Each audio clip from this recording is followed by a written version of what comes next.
Hola, saludos cordiales donde quiera que se encuentren. Para hoy tendremos el gusto de compartir el tema de la lectura oral. Como bien sabemos, la lectura es aquella donde el lector interpreta la totalidad de los contenidos del texto, donde además se adquiere mayor conocimiento y enriquecimiento del pensamiento propio. Tiene por objetivo la interpretación y comprensión crítica del texto. Una lectura comprensiva hará que sea más fácilmente actualizarse de diferentes textos en cualquier tema y esto es clave para hoy en día. Su principal propósito es ofrecer la oportunidad de vivir una experiencia gratificante. La lectura en voz alta entre un lector competente, en este caso sería, por ejemplo, del docente hacia los estudiantes. O caso contrario, leer es entender suficientemente un mensaje escrito, comprender, captar las ideas. Leer no es únicamente traducir los signos del lenguaje. Oral, la lectura es una habilidad que tiene estrecha relación con la de escuchar, hablar y escribir. Es un proceso de comunicación, es decir, tiene un emisor que es el autor, un mensaje que son las ideas expresadas con el autor, un canal que es el papel impreso, un receptor que es el lector y un código. En este caso, el idioma es el español. El objetivo de la lectura oral es aquel que otras personas escuchen el contenido del texto. Actualmente no es muy usado, ya que podemos encontrar diferentes lecturas como lo son la lectura silenciosa, la lectura analítica, la lectura superficial, lectura selectiva, la lectura comprensiva y la lectura reflexiva. En este caso veremos la lectura oral.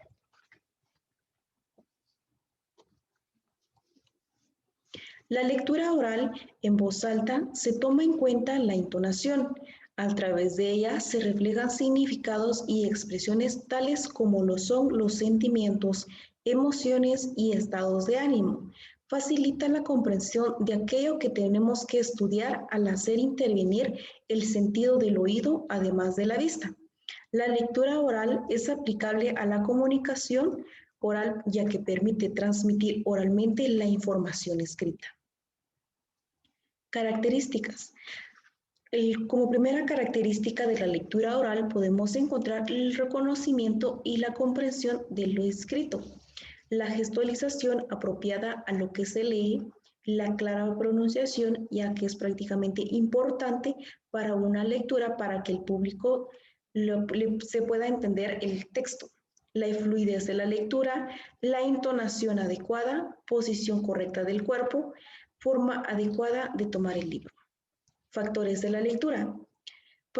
Como en este caso, leer es un placer para muchos, pero un tormento para otros, ya que como nosotros sabemos, a muchos nos gusta leer y en otros casos a otras personas no les gusta la lectura. Tener que hablar en público no es fácil y esto se complica más si no se sabe manejar las técnicas de la lectura adecuadamente. Hay varios factores que se deben tener en cuenta para practicar una correcta lectura oral. El tono de voz es uno de ellos, como la discreción y la pronunciación, la respiración y la intensidad de voz. También se explica en este tipo de lectura en textos que informan o en textos que tienen la intención de promocionar algo. Para esto se necesitan técnicas diferentes que deben saber dominarse, ya que en sí se quiere cumplir con el objetivo.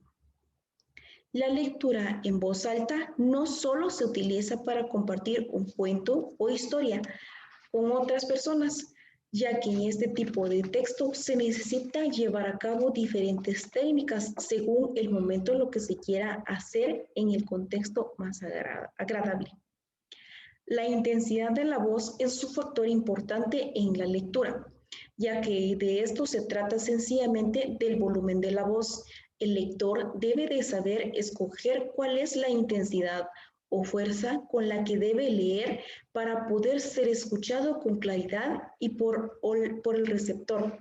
Esto depende comúnmente de la distancia que lo separa y del tipo de mensaje que quiere transmitir. Como segundo, podemos encontrar como factor importante la entonación.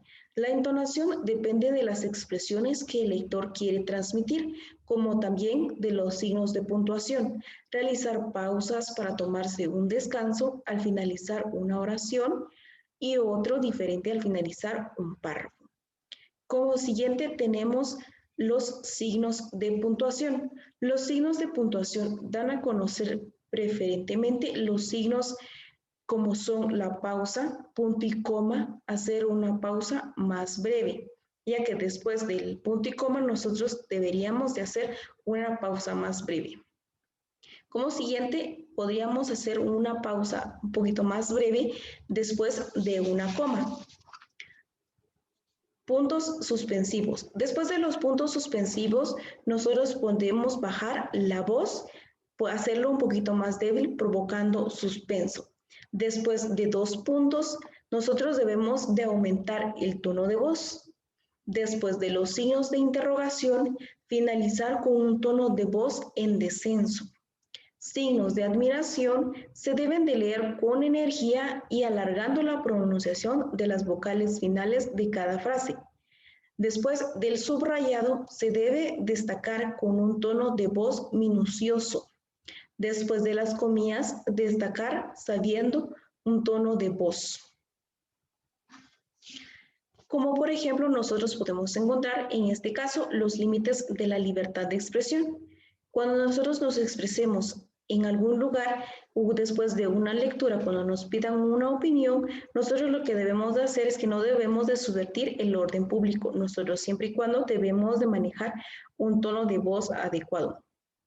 Que no lesionemos el honor de otra persona. Cuando nosotros demos nuestra opinión, nosotros no debemos de ofender a las demás personas. Nosotros siempre y cuando debemos de mantener el orden para que las otras personas no se ofendan. No ofender la moral de otra persona. En este caso, nosotros no debemos de incluir palabras obscenas, en este caso, para no ofender al público. Que no afecte a la vida privada de los demás. Si nosotros queremos opinar algo que sea de nuestros conocimientos obtenidos, pero sin embargo no debemos, siempre y cuando tomar en cuenta el público. Los diferentes medios de comunicación masiva para transmitir esta lectura lo podemos hacer a través de videos, a través de la televisión, a través de la radio, a través de diferentes libros y después de eso nosotros podemos llevarlo a cabo a través de periódicos y a través de la televisión u otro medio. Como para finalizar, nosotros podemos tomar en cuenta que la lectura oral tiene sus diferentes ventajas, que existen diferentes tipos de lectura, todos ellos tienen sus ventajas y desventajas. Hoy veremos las ventajas de la lectura oral. En la lectura oral, las ventajas son si se ejercitan 2 sentidos del cuerpo, en este caso se ejercita la vista y el oído, ya que si nosotros hemos tomado un libro y hemos leído, nosotros bien podemos observar que nosotros vemos con la vista y escuchamos prácticamente lo que nosotros pronunciamos. Si lo hacemos de esta manera correcta, nosotros lo podemos escuchar con el oído. Se ejercita el habla. Prácticamente si nosotros tomamos ese libro, nosotros podemos ingresar y tomar en cuenta algunas palabras avanzadas y nosotros lo podemos agregar y enriquecer a nuestro léxico. La comprensión del texto se hace más sencilla. Si nos facilita en la lectura oral, nosotros deberíamos de practicar eso, ya que a través de ello nosotros podemos comprender más fácilmente la lectura. Se transmite la información expuesta en el texto a otros de forma oral. En este caso, para algunos que se les dificulta leer, en este caso, si a nosotros se nos facilita y observar bien, nosotros podemos ayudar a las demás personas a través de ello. Se puede disfrutar junto a otros una lectura que nos guste, ya que si nosotros hemos compartido con algunos familiares, hay textos y literaturas que a nuestros familiares les gusta, entonces en este caso nosotros lo que debemos hacer es compartir entre toda la familia y así enriquecer el mensaje que nos quiere dejar tal lectura. Esto fue por el día de hoy. Les deseo éxitos en todo lo que deseen. Gracias.